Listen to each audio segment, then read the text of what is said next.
మన muscle strength మీద, మరీ ముఖ్యంగా మన కాలి మజిల్ స్ట్రెంగ్త్ మీద మన ఓవరాల్ హెల్త్, ముఖ్యంగా మన బ్రెయిన్ హెల్త్ ఆధారపడి ఉంటుంది. ఇక్కడ నేను స్త్రీల గురించి కొంచెం ప్రత్యేకంగా చెప్పాలనుకుంటున్నాను. ఎందుకంటే అమెరికా లాంటి అభివృద్ధి చెందిన దేశంలోనే కేవలం 27% మంది మహిళలు మాత్రమే స్ట్రెంగ్త్ ట్రైనింగ్ ప్రాక్టీస్ చేస్తున్నారట.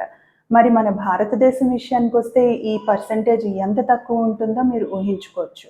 ఇలా ఎందుకు జరుగుతుంది అంటే, చాలా సంవత్సరాలుగా ఈ స్ట్రెంగ్త్ ట్రైనింగ్ అనేది మగవారికి మాత్రమే అన్నట్టుగా ప్రమోట్ చేయడం జరుగుతుంది. కాకపోతే రీసెర్చ్ ప్రకారం ఈ స్ట్రెంగ్త్ ట్రైనింగ్ ప్రాక్టీస్ చేసే మహిళల్లో అన్ని వయసుల వారిలోనూ మెనోపాజ్ ముందు, మెనోపాజ్ తర్వాత కూడా పుష్కలమైన హెల్త్ బెనిఫిట్స్ గమనించడం జరిగింది. మరీ ముఖ్యంగా బ్రెయిన్ హెల్త్, అంటే వయసు పెరిగే కొద్దీ వచ్చే బ్రెయిన్ తాలూకా ష్రింకేజ్, అంటే ఎట్రోఫీ అంటారు.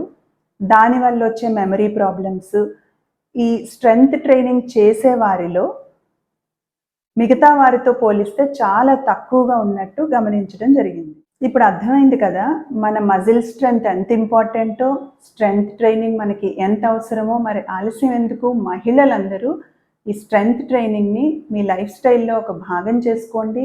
వారానికి కనీసం 2 రోజులు స్ట్రెంగ్త్ ట్రైనింగ్ ప్రాక్టీస్ చేయండి.